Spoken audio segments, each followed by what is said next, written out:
You had to constantly qualify that you belong and that you had a right to exist. Marian Washington fought for her place in sports. It was that tug of war. I never knew whether it was because I was a woman or because I was African American or both, you know.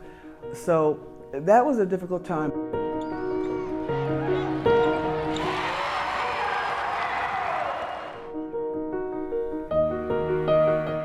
After leading her college team to the first ever national title for women, Washington became the first of 2 black women to compete for the U.S. internationally on the 1971 World Championship team. I was thrilled, absolutely thrilled. She was also set to be part of the first ever women's Olympic basketball competition in 1972, but it never happened. They forgot about us, and so they overscheduled the men.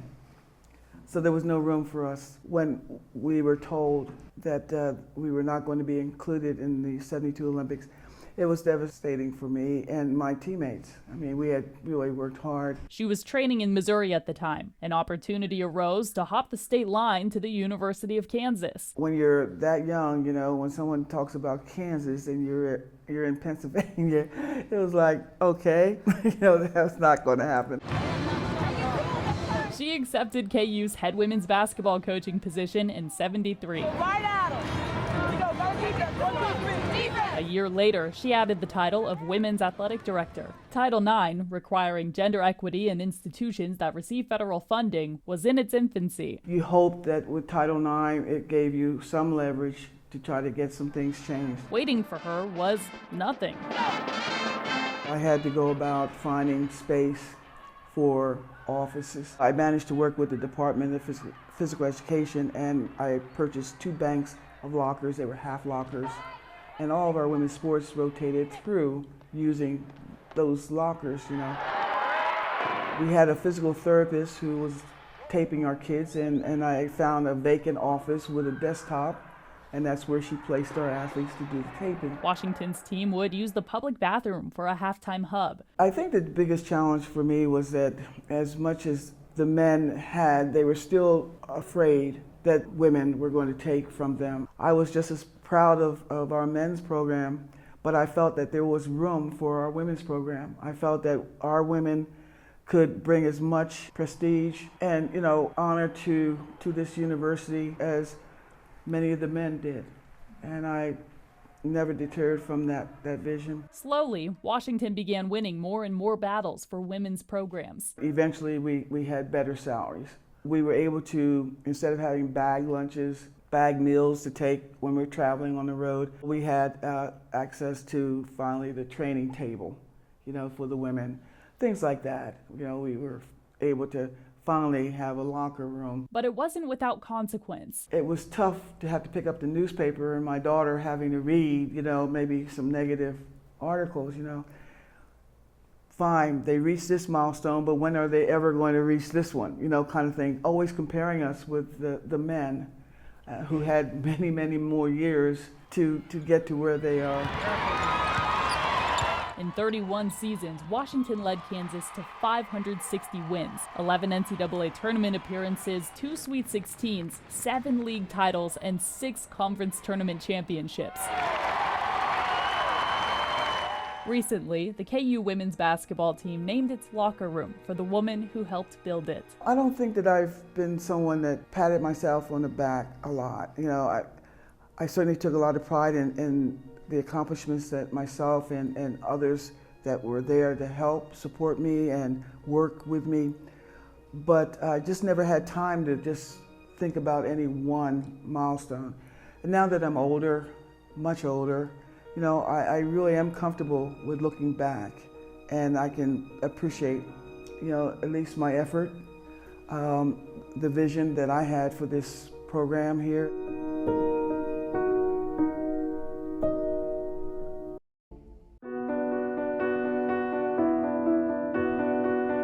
Basketball took Maggie Mahood from small-town Nebraska to around the world. I've been to Hawaii because of because of basketball. 3 times been to Alaska, been to every state with the exception, I think, of Maine. Been to Puerto Rico. When I was at Nebraska, I took the Big 8 All-Star team to Czechoslovakia 6 months after the fall of the communist regime. Her secret to success? Seeking out strong female role models is what helped me along that path. And she'd become just that.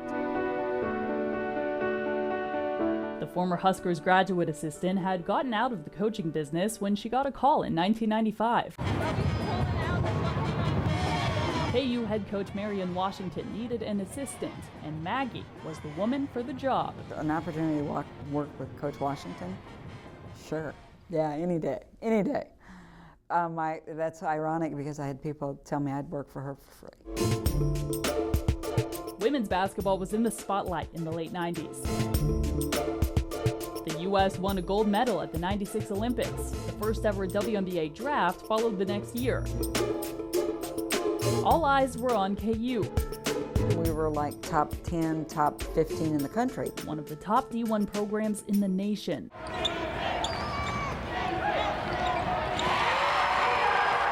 There was a tremendous amount of pressure because we had people around us all the time who knew what it was to drive a station wagon to Minnesota to play a game, or hold a bake sale to pay for, gas money to get to that game. So I think we had a great appreciation for what our foremothers had gone through. The Jayhawks won the last Big 8 championship Maggie's second year and the first Big 12 championship the following. They reached 2 Sweet 16s and 5 NCAA tournaments in her first 5 seasons, but no amount of success leveled the playing field between the way the women's program was treated compared to the men's program. It was disparities over stuff. Like, we didn't have the same kind of equipment that they had. We flew commercial, traveled in vans as opposed to charter buses. Things that just were convenience issues. In her final 3 of 13 years with the program, those improvements finally came. We were on charter flights, we were on charter buses, we had shoe contracts that included the entire athletic department, as opposed to the men having 27 pairs of shoes a year, and we had 2. Along the way, Maggie says the staff focused on what they did have, the opportunity to impact young women. I think the most important part is the difference that we help to make in people's lives. Young girls who came to camp who now are CEOs or administrators of some type. I think that those are the things that you look back on when you're my age and say, I hope I had a little part of that. Next week marks 50 years of Title IX, a law that gave women in sports legal backing in their fight for equality. And women like Maggie an opportunity to change lives. There's still work to be done, but how far we've come is amazing. We cannot forget to keep fighting. We need to make sure that the history stays alive. What people did and sacrificed to get to this point. When I went to school, there was absolutely nothing for girls to do except stand around, and we were supposed to be wonderful little girls and sweet little things. Margaret Thompson Murdock was a woman ahead of her time. Well, girls couldn't do that. You couldn't be a girl and do that. Kansas State didn't have a women's rifle team in 1960, so she asked to join the men's team. Her freshman year, she wasn't allowed to compete. Well, I says, okay, and they said, but you can come down and practice on the range. It didn't take long for the team to change its mind. I was beating everybody else down there. So they got to thinking about it, and then the coach, he started taking my targets up every night to the colonel and showing him, Colonel, look, she's just doing really good, The Hayden High graduate won 2 Big 8 championships in rifle shooting. She joined the U.S. Army Marksmanship Unit in 1965, taking her talents from the Midwest to the global stage. Oh yeah, if the U.S. is dumb enough to want to put a woman on their team, you just go right ahead, We did that before I'd shot one even one bullet outside of the U.S. She went on to become a 4-time world champion, 2-time Pan American Games gold medalist, and set 13 world records. In 1976, Margaret reached the holy grail of competition, the Olympics. Feel the ground shake from the yelling and the noise the people were making. I thought, boy, that's pretty good. After 120 shots in the 50-meter 3-position rifle at the Montreal Games, Murdock and U.S. teammate Lanny Bassam both sat at 1,162 points. But Bassam had more points in the final 10 shots, which served as the tiebreaker. Pleas from both shooters to compete in a shoot-off or award 2 gold medals were dismissed. How about 2 gold medals? Oh no, we couldn't possibly do that. So we'll give it's a men's sport, it goes to Lanny, and then you'll get the 2nd place. Murdock's silver made her the first woman to ever medal in shooting at the Olympics. It wasn't the color she wanted or many thought she deserved, especially Bassam. As the national anthem played, he asked Murdock to join him atop the podium. It was a nice thing for him to do because he knew he just barely won that baby. Murdock blazed a trail, proving when you aim high and set your sights on a goal, the target is never out of reach. It certainly gave you confidence that you could do stuff. You had self-confidence in yourself that if you wanted to do something, you could get it done. I definitely was fighting the fight. And felt like it was a fight many days. Tracy Bungee's number 24 jersey hangs retired at KU's Rock Chalk Park, overlooking a state-of-the-art facility, complete with an 11,000 square foot indoor training facility, clubhouses, and batting cages just for the softball team. But it wasn't always this way. We were given 1 pair of shoes for the whole season to get through. We had a pair of sweats.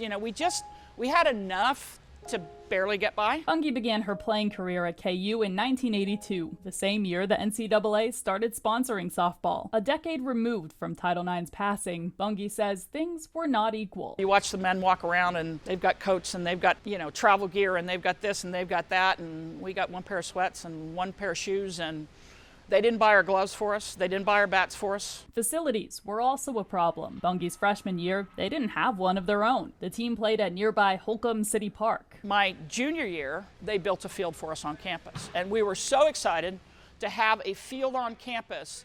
It didn't matter that there was a lot of problems with the field. They slapped the field on the ground, and boom, we had a field. Lack of resources aside, Bunge became one of the most decorated players in KU history. The Kansas Sports and KU Athletics Hall of Famer sits tied for first in career earned run average and is the Jayhawks single-season ERA record holder. After being selected an NCAA first-team All-American her senior year, she made coaching stops at Iowa State, Yale, and Ohio before returning to her alma mater in 1997. A decade later, though, not much had changed. The facility that I was so proud of when I was a student athlete and we were just so happy to have, when I came back as a coach, it was the same facility. The facility is the face of the program. So it was, we're going to get it done, and we're going to get it done in 5 years. And 5 years later, it's not done. So it was a constant battle. Finally, 8 years later, they got approval to break ground on renovations. The problem was, 6 weeks ahead of the start, the team found out they would get half of the budget they originally expected. All we really did was redo the field, the playing surface, the dugouts, etc., and the practice areas around it. We still didn't have a bathroom. We still didn't have a press box. We still didn't have any of those things. When you look at it, it was where's the commitment from the athletic department if that facility is what it is? She says requests to continue fundraising were shot down. Having to clear people out of porta pots so the players can go during the middle of the game, and that's where they have to run out because there's no bathroom in the dugout, got old, and it's frustrating. But again, we did the best with what we had because that's what you had to do. The team eventually upgraded to a portable trailer. Bunge says it stayed that way until 2014. Despite inequities in facilities and equipment, Bunge looks back on her playing and coaching careers at KU with love. KU has always been a part of my life, and since I've been, 18 years old, and I'm just very honored to have gone through that and been blessed that way. When you love something, you want it to be the best it can be, and Bunge says equality in sports has a long way to go. The scary thing is we're truly 50 years past, and we're celebrating 50 years of Title IX, and we're still not in full compliance across the country with Title IX, which is one of the saddest things if you think about that it's 50 years later and it's not equal. It's better, it's much better, but it's not equal.